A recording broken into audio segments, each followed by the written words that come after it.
Hi once again welcome back to home notes. എന്തിന്റെ വിശേഷം? എല്ലാവർക്കും സുഖം തന്നെയല്ലേ? നിങ്ങൾക്ക് കപ്പ വറുത്ത് ഇഷ്ടമാണോ? ഇഷ്ടമല്ല അല്ലേ? എനിക്കറിയാം എന്താ ഇഷ്ടമല്ലാത്തതെന്ന്. അത് ഉണ്ടാക്കാനുള്ള കഷ്ടപ്പാട്, വെയിലത്തിട്ട് ഉണങ്ങണം, എന്തൊരു ബുദ്ധിമുട്ടാ അല്ലേ? എത്ര സമയം വേണം അത് ഉണ്ടാക്കണമെങ്കിൽ. അതുമല്ല, അത് ഉണ്ടാക്കി കഴിഞ്ഞാൽ കടിച്ച പൊട്ടാത്ര ബലവും അല്ലേ? ഇത്ര ബുദ്ധിമുട്ടൊന്നും ഇല്ലാതെ നല്ല സൂപ്പർ ടേസ്റ്റുള്ള അടിപൊളി കപ്പ വറുത്ത് ഉണ്ടാക്കാൻ ഞാൻ പഠിപ്പിക്കട്ടെ. അങ്ങനെ ഉണ്ടാക്കിയെടുത്ത കപ്പ വറുത്താണിത്. ഇത് കടിച്ച പൊട്ടാത്തൊന്നും അല്ല കേട്ടോ, നല്ല ക്രിസ്പി ആയിട്ടുള്ള നല്ല അടിപൊളി കപ്പ വറുത്താണിത്. ഞാനിത് എങ്ങനെ ഉണ്ടാക്കിയാൽ നിങ്ങളെ കാണിച്ചു തരാം. കപ്പ തൊലി കളഞ്ഞ് ഇതുപോലെ ചെറിയ പീസായിട്ട് കട്ട് ചെയ്തെടുക്കണം. തിക്നെസ് കുറച്ച് കട്ട് ചെയ്യുന്നതാണ് ഏറ്റവും നല്ലത്, ഇല്ലെങ്കിൽ നമുക്ക് നല്ല ക്രിസ്പി ആയിട്ട് കിട്ടില്ല. അതുകൊണ്ട് തിക്നെസ് കുറച്ച് വേണം കട്ട് ചെയ്യാൻ വേണ്ടിയിട്ട്.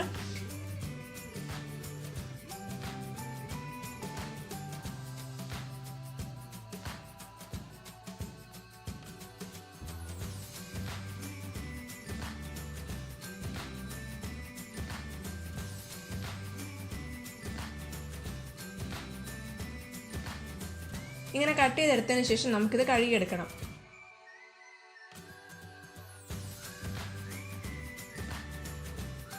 ഇപ്പം ഞാനിത് മുഴുവൻ കഴുകിയെടുത്തിട്ടുണ്ട്.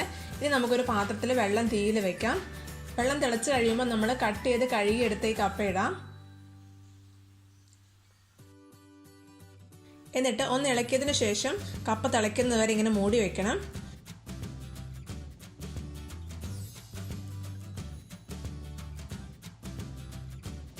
ഇപ്പം നമ്മുടെ കപ്പയ്ക്ക് നന്നായി തിള വന്നിട്ടുണ്ട്. ഇനി നമുക്ക് ഗ്യാസ് ഓഫ് ചെയ്ത് വെള്ളം ഊറ്റിക്കളയാം.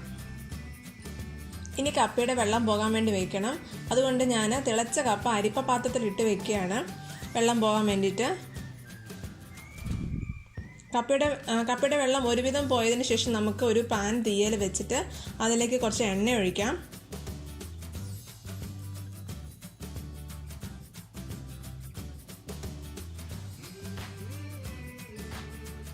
എണ്ണ നന്നായി ചൂടായതിന് ശേഷം വേണം കപ്പ ഇടാൻ വേണ്ടിയിട്ട്.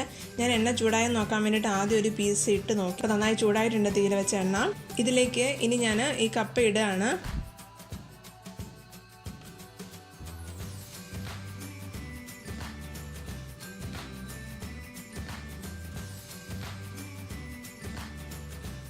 ഇതൊന്ന് ഇടയ്ക്കിടയ്ക്ക് ഇളക്കി കൊടുക്കണം. കപ്പയുടെ നിറം മാറി ഒരു ബ്രൗൺ നിറം ആകുന്നവരെ നമ്മളിത് ഇടയ്ക്കിടയ്ക്ക് ഇളക്കി കൊടുത്തുകൊണ്ടിരിക്കണം. അതുവരെ നമ്മൾ തീ കുറയ്ക്കരുത്, ഇടയ്ക്കിടയ്ക്ക് ഇളക്കി കൊടുത്താൽ മാത്രം മതി.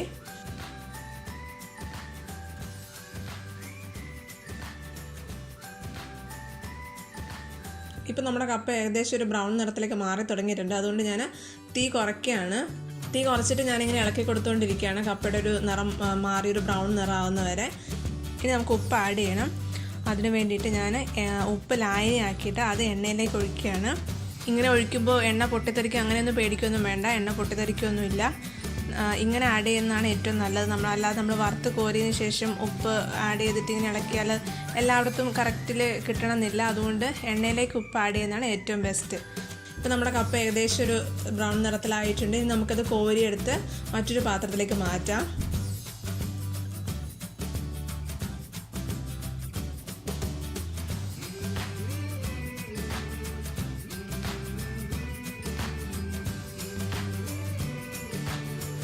പിന്നെ ഒരു കാര്യം ശ്രദ്ധിക്കേണ്ടത്, കപ്പ തിളച്ച് വാങ്ങുമ്പോൾ ഒരുപാട് വെന്ത് പോകാതെ ശ്രദ്ധിക്കണം. കാരണം വെന്ത് പോയി കഴിഞ്ഞാൽ നമ്മൾ ഈ എണ്ണയിലിട്ട് ഇങ്ങനെ കോരി എടുക്കുന്നത് ഇതുപോലെ കുറേ പൊടികൾ കണ്ടില്ലേ, ഇതുപോലെ ഒരുപാട് പൊടികളാവും. അപ്പോൾ അതായത് നമ്മുടെ കപ്പ നന്നായി വെന്ത് പോയി കഴിഞ്ഞാൽ കപ്പ ഇങ്ങനെ പൊടിഞ്ഞു പോകും. അതുകൊണ്ട് നന്നായി വെന്ത് പോകാതിരിക്കാൻ വേണ്ടി ശ്രദ്ധിക്കണം. എണ്ണയിലിട്ട് കോരി എടുക്കുമ്പോൾ ഭയങ്കര ബുദ്ധിമുട്ടായി ഇപ്പോൾ നമ്മുടെ കപ്പ മറ്റേ പൊടിഞ്ഞു പോകും. അതുകൊണ്ട് ആ കാര്യം ഒന്ന് ശ്രദ്ധിക്കണം. ഇപ്പോൾ നമ്മുടെ കപ്പ വറുത്തത് റെഡി ആയിട്ടുണ്ട്.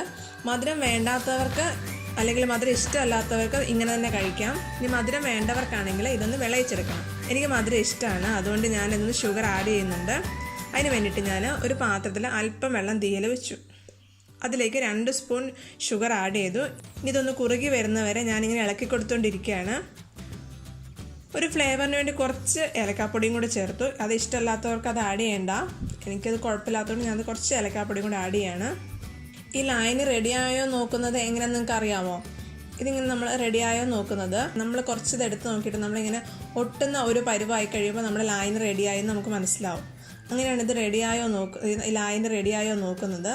ഇപ്പം ഞാൻ നോക്കിയപ്പോൾ നമ്മുടെ ഇത് റെഡി ആയിട്ടുണ്ട്.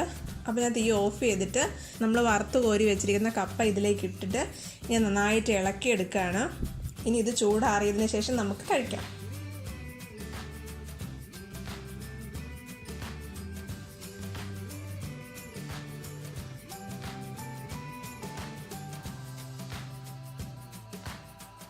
എങ്ങനെയുണ്ട് കപ്പ വറുത്തത്? ഞാൻ ആദ്യമേ പറഞ്ഞതുപോലെ ഈസി അല്ലേ ഉണ്ടാക്കാൻ വേണ്ടിയിട്ട്.